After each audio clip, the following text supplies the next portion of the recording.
کہ جس سے ثابت ہوتا ہے کہ حضور کی بارگاہ میں جب حاضر ہوں تو سلام پیش کر کے فوراً جانا کوئی ضروری نہیں ہے. وہاں کھڑے ہو کر حضور سے کلام کرنا اور حضور سے دعا کی درخواست کرنا یہ کوئی شرک بھی نہیں، بدعت بھی نہیں، اور حرام بھی نہیں، گناہ بھی نہیں. اور جو لوگ ایسی باتیں کہتے ہیں یہ فتنے باز ہیں، یہ مسلمانوں میں نفرت اور انتشار پھیلانا چاہتے ہیں اور سلف صالحین کے طریقے سے لوگوں کو روکنا چاہتے ہیں.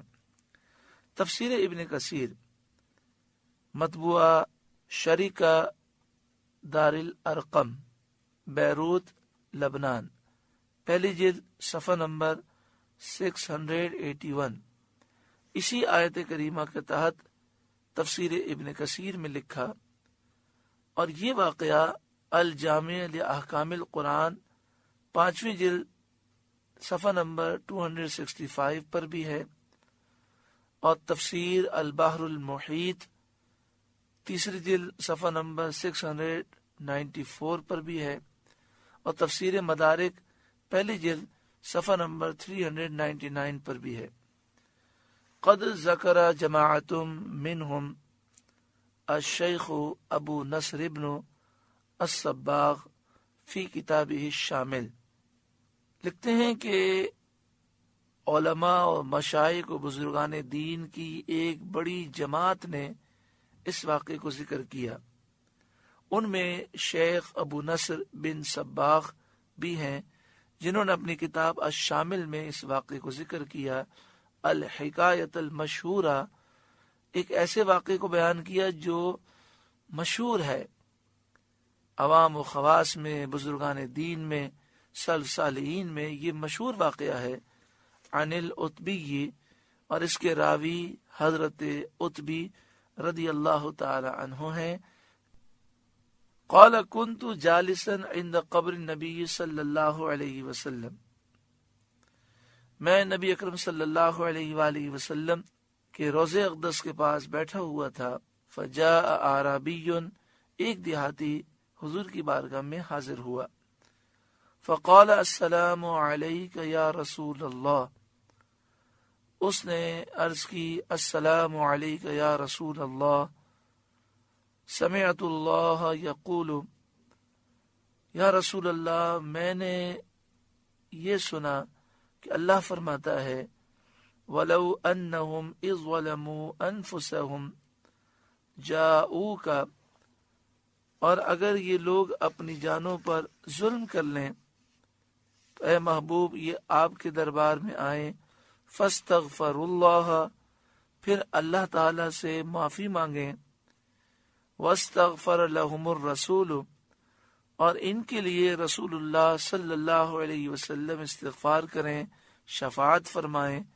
لَوَجَدُوا اللَّهَ تَوَّابًا رَحِيمًا، تو ضرور وہ اللہ کو بہت توبہ قبول کرنے والا مہربان پائیں گے. وَقَدْ جِئْتُكَ مُسْتَغْفِرًا لِذَنْبِي، یا رسول اللہ میں آپ کے دربار میں حاضر ہوا ہوں اس حال میں کہ میں اپنے گناہوں سے توبہ کرتا ہوں.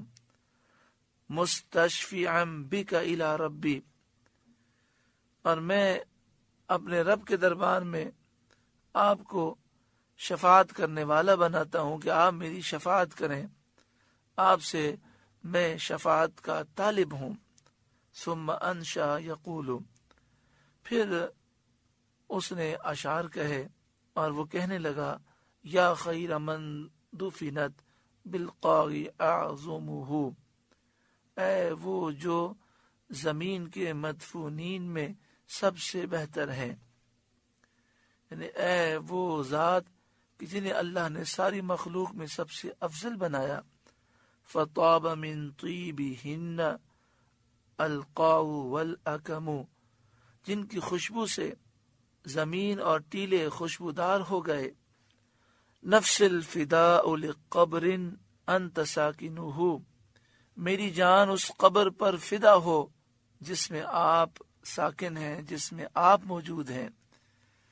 فیہ العفاف وفیہ الجود والکرم، اس میں عفو ہے، سخاوت ہے، لطف و کرم ہے.